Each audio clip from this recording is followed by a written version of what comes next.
Okay, so I think we're going to start because I think everybody's here. So are you guys recording? Everything good on here? Okay. All right, well, welcome everybody. Thank you very much for joining us and braving the fire. We appreciate that. So this is a panel that's largely going to be talking about prototypes and odd, obscure pieces of video game and just technological history, as it turns out. So thank you guys for joining us. My name is Adam Koralik. I'm a YouTuber. Maybe some of you guys have seen my videos. If so, thank you, appreciate it. And thank you for coming out to PRGE, which is frankly the best retro video game convention in the world. So it's awesome, and we're very happy to be here. So what we're going to start with, first we'll do quick introductions because we've been told we have like a half hour instead of 45 minutes just because of obvious situation that occurred. So I'm Adam. You want to go ahead? My name's Corey Clear-Larson. Adam will refer to me as Potato. Captain Potato. It's a title. And again, a hanger-on collector here to just talk about stuff. Yep. Hey, I'm Sunshine. I hang out with Adam a lot. Primarily interested in PC stuff, so there's some interesting stuff in front of me as well. Yeah, my guys always get nicknames. It's just how it works.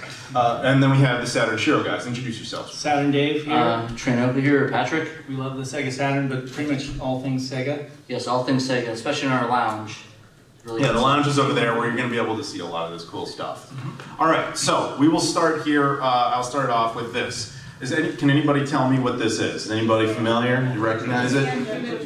Say again? A humidifier? A human fire? My worst nightmare. No. Say again? This guy got it. Okay. So the common answer with this is it very much looks like the infamous Atari Jaguar that I'm sure a lot of you have heard of. Now, here's the story with the Atari Jaguar. After Atari basically goes out of business, it doesn't work out for them, they start selling off their assets, fire sale. Now, there was a story in the late 90s, this is like a very early meme, that the Atari Jaguar became dental equipment. Everybody hear that? Anybody remember this? That was true.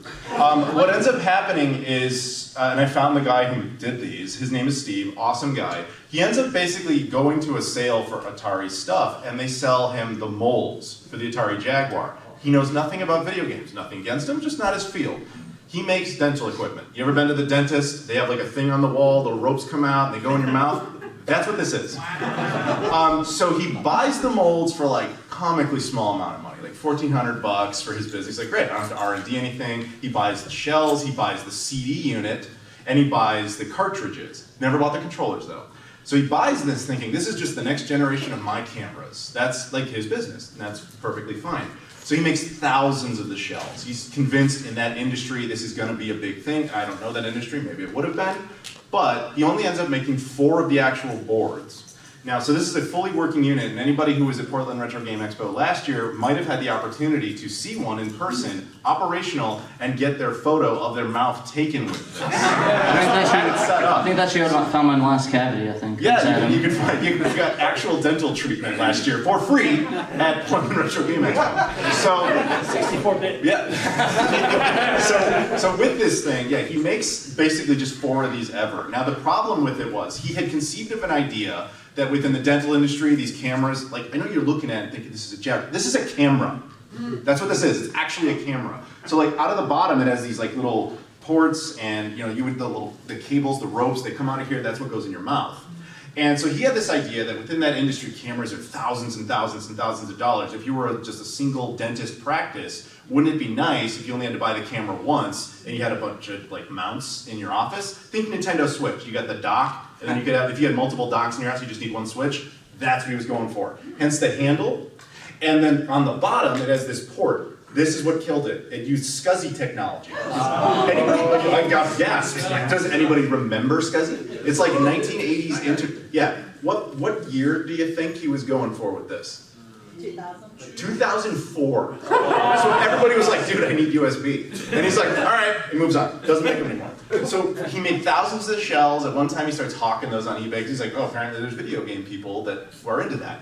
But eventually a buddy of mine decides to buy one. And he picks it up and he looks at the return address and realizes he basically lives down the street from where it's shipped. And he's like, I'm just gonna go over there.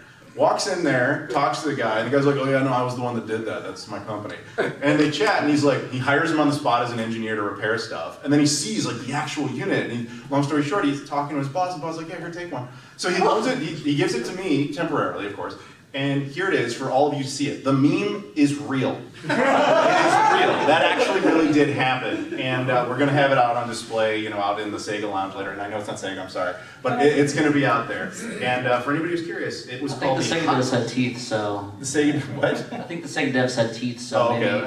I think they would appreciate knowing if they had cavities. Sure. Yeah.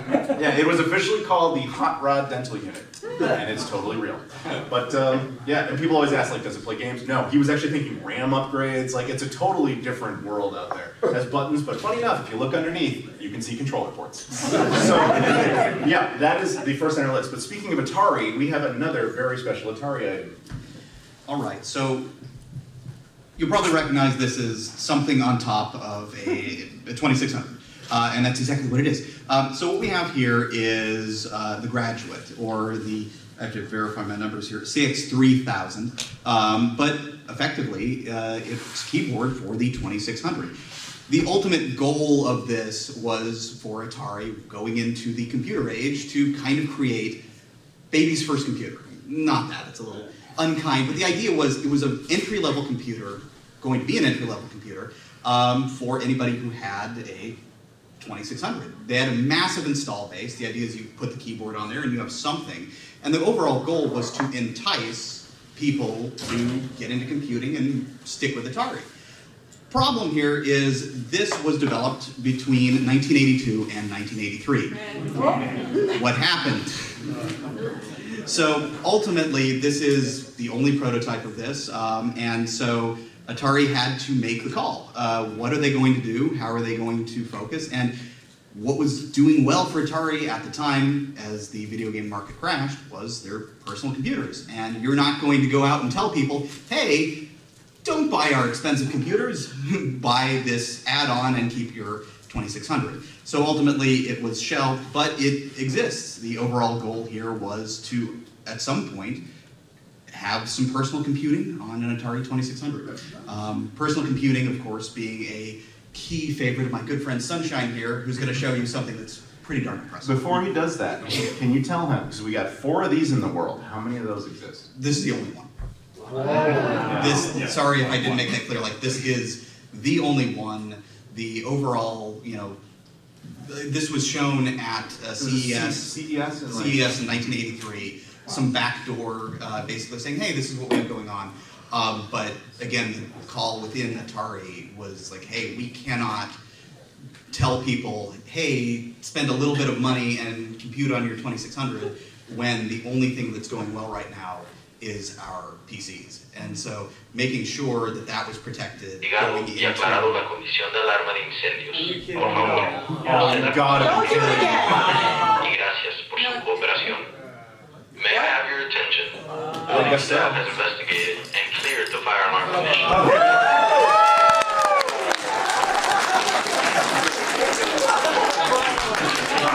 Inicio ha investigado y aclarado la condición de alarma de incendios. Por favor, proceda con sus actividades. Pinata, we're good, come on. May I have your attention? Building staff has investigated and You guys having fun? fire alarm condition. Please resume your business and thank you for your cooperation. We're trying, dude.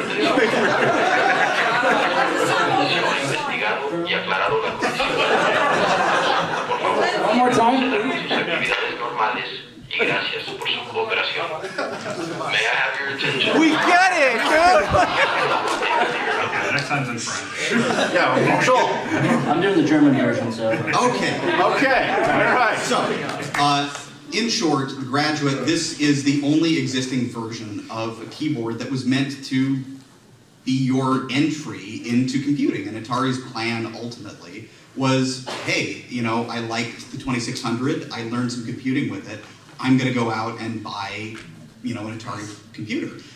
They didn't expect the market to collapse, and they didn't expect to have to do a little triage on their products, but ultimately, that's what killed this, the idea is you want to have them buy the product that's selling and not the one that isn't. Okay. Yeah, so. And thank you. I guess I just won't talk. Every time you speak, so does he. I am cursed. I think everyone else on And stage. here's the thing, there is a, Actividades normales y gracias por su cooperación. this May I is, have your attention? no! Stop talking!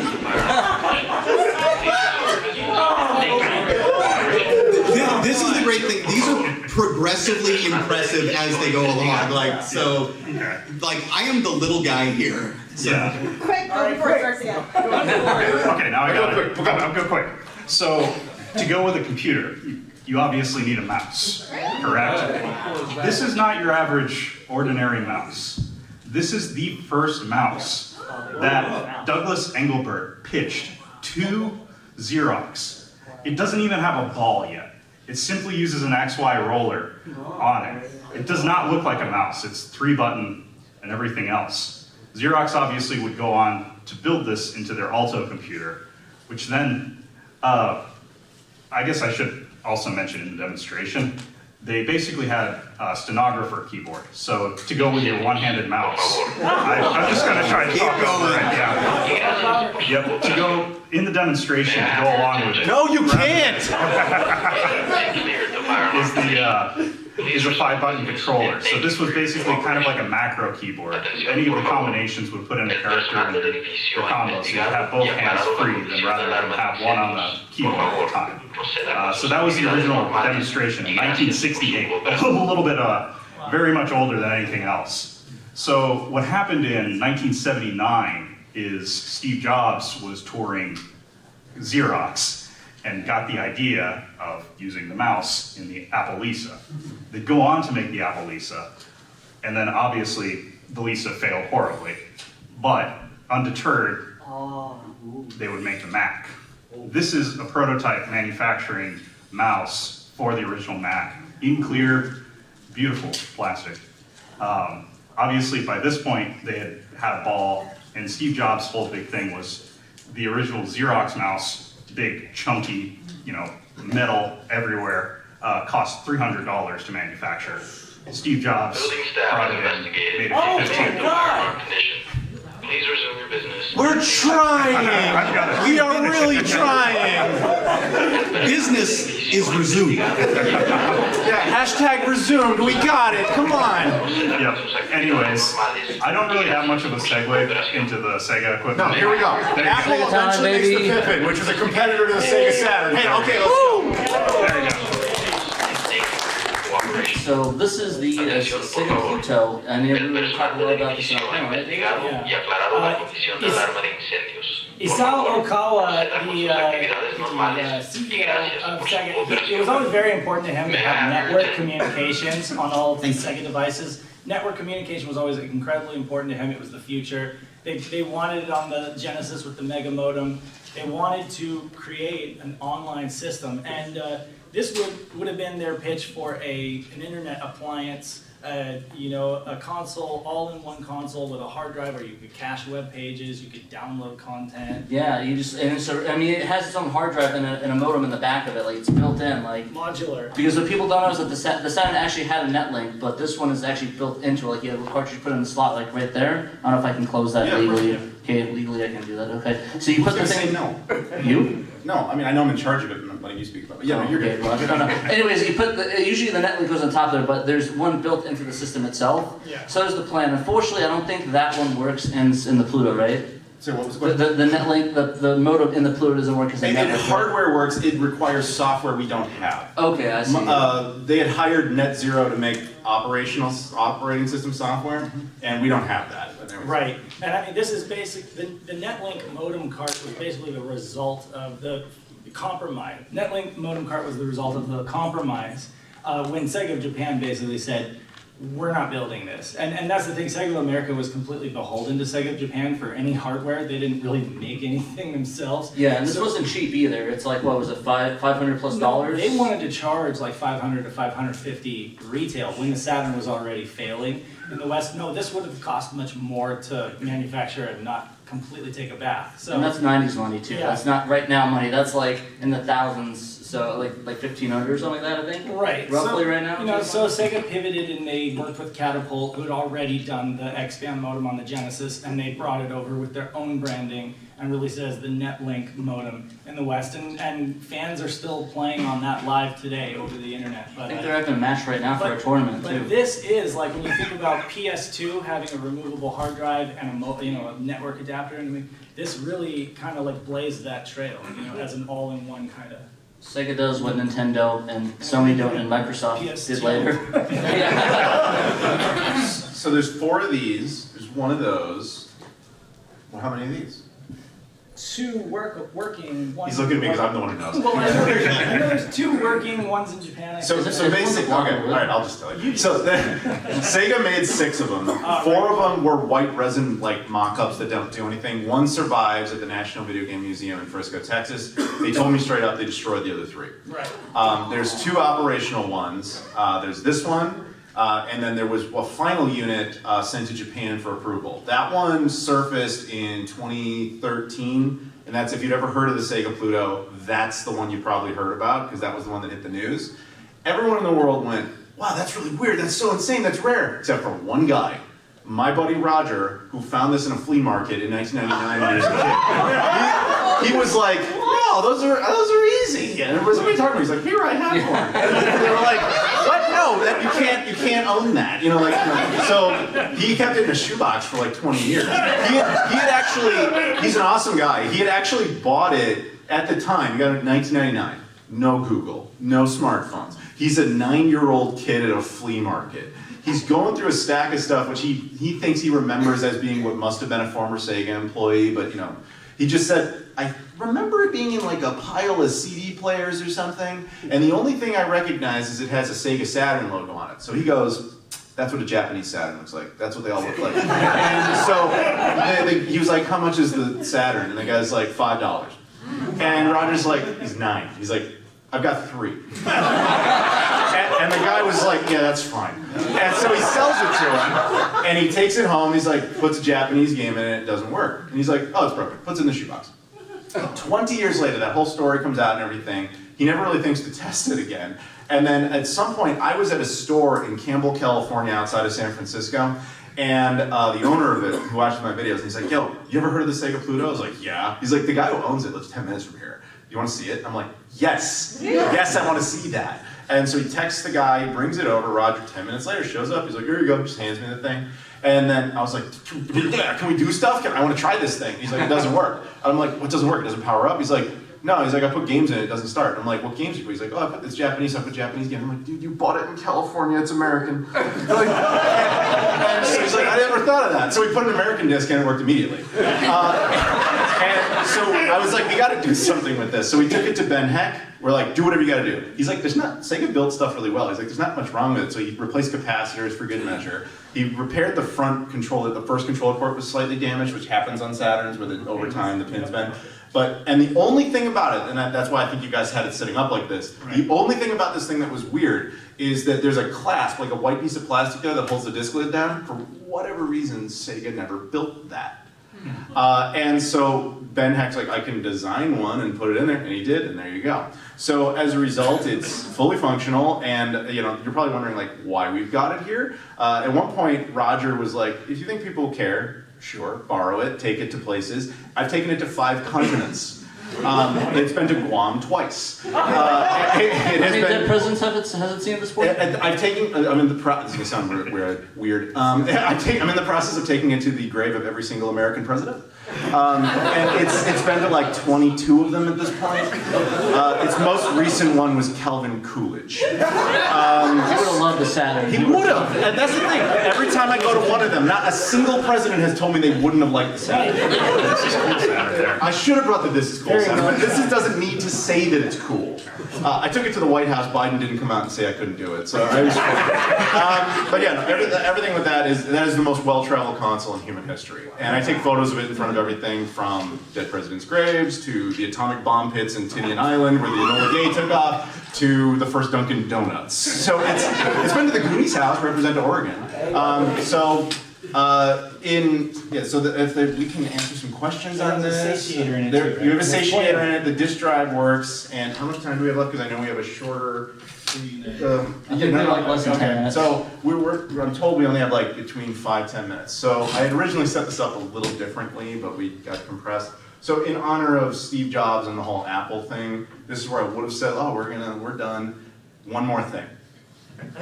One more thing. Prepare yourselves. Prepare yourselves. You guys might remember this. It's maybe the most famous prototype console ever is suddenly back on the scene. I present unto you the return of the Nintendo PlayStation prototype, which is now referred to, because of some talks with Sony, as the PlayStation Zero. We're dropping the Nintendo element because if this was Nintendo's property, you'd all see a cease and desist in here. Sony will allow us to do this. So the PlayStation Zero returns with its original controller, and RIP to the late Terry Diebold, who was cool enough to bring this onto the scene originally and let everybody see it and play it and experience it. This, for a few hours today, will be viewable at the Sega Lounge. Sega does what Nintendo don't. And it gets even a little bit better. After, maybe some of you remember, if you study these oddball items, that earlier this year there was a second Nintendo PlayStation, now PlayStation Zero controller discovered. Well, it's right here. And not only do we have it, we actually are, it's in better shape, it's not yellowed. And one interesting thing about it is, the first one, which has Sony branding on the front, on the back, it's just a stock Super Famicom controller. This one, in the plastic, straight up just says Sony PlayStation on it. There's no Nintendo marking on it.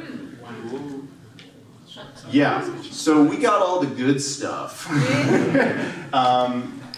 Yeah, so some final thoughts? I mean, talk, people, talk. Well, Does it have more games than the PS5? Of course, it's got the Super Nintendo library. Actually, it's you know about the disk drive? You know about the disk drive?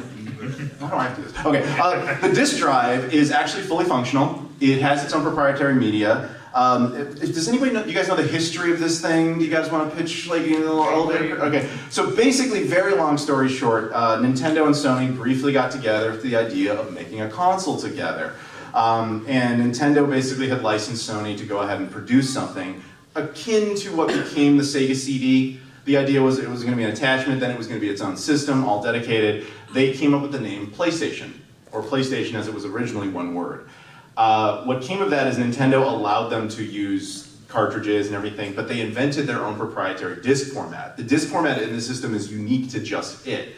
Now, this is purely speculation, but Ben Hack, of all people who worked on that and also worked on this, he had more intimate access to this than anybody else, and his opinion on it was, I think Nintendo killed the deal because the disc drive is the Super Nintendo with load times. It's not like the Sega CD where it offered additional benefits and stuff like that, but that was just his opinion. But all the same, yeah, Nintendo kills the project, Sony kills the project, Sony buries this thing, and it was basically rediscovered in the former president of PlayStation's estate sale, Olaf Olafsson. He had to sell everything. He puts a whole bunch of stuff, like he just quits on his, his house essentially in an estate sale, and a bunch of people go through like storage war style, like trying to find stuff. My friend Terry, the late Terry Diebold, who used to bring this thing around, he goes there as a job, just to be like, we need somebody to pack boxes. He was like, all right. And so he goes there just told like, pack whatever you want. So he finds this box, he's like, oh, spoons and cups and plates, that's the stuff I want. So he puts it all in a box. And then at the auction, he basically goes like, okay, I want to bid on that box because he knew what was in it. And he was one of the only bidders. So he buys this like $70 box of stuff he wanted. And they're like, here's a bunch of extra boxes nobody wanted. One of them had this. And so he's like, oh, I don't know what that is. He puts it in like his attic for years until eventually years later, it was basically rediscovered through watching YouTube videos being like, oh, that's that thing in the attic. So yeah, we only have a couple minutes, but yeah, the Nintendo PlayStation has resurfaced. Oh, PlayStation Zero. PlayStation Zero, yes, thank you for correcting me. I'm sorry, it's just forced to habit. I've been calling it that for years. 0 calories. This is questions. In the back. So I thought some millionaire bought it and basically sealed it away from getting on medium. No, this is actually, other than the Jaguar dental unit and the Pluto, all of this is on loan from the Museum of the Game at arcade-museum.com. And they were very, very, obviously, very cool to let us use this. This stuff is not being hidden away. It was just kind of partially a mix of COVID protocols and everything. You gotta remember this thing was sold in 2020. So its time has come back.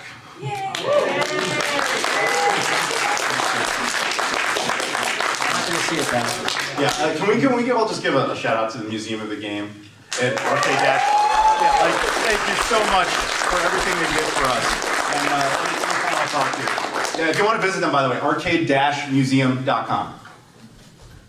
Go ahead, say something. Oh yeah, and then it'll be in the Sega Lounge. It's the conference room D in that area, right? Yes, the Sega Lounge. Yeah, so this stuff will be on display there. None of it's going to be up and running so that we don't have enough monitors, as it turns out. But yeah, you're welcome to come over, take photos, that kind of thing. Anything else? No, sir. All right, we would love to do Q&A, but I think they're going to kick us out. It was a quick question. Go ahead. Are there pictures of the PCB? Of the innards Probably. of it? I mean, Ben had so many. Yeah, there's a full video. Yeah, check out Ben's breakdown. But yeah, if you guys want to do Q&A, we'll be in the Sega Lounge. We can try to do some answers there. Yeah, if you guys want to ask questions. Yeah, thank the Spanish fireworks situation. Thank you. Thank you, everybody, for joining the panel. Much appreciated. Thank you for watching. Please like and subscribe, and here are a few more videos for you to check out.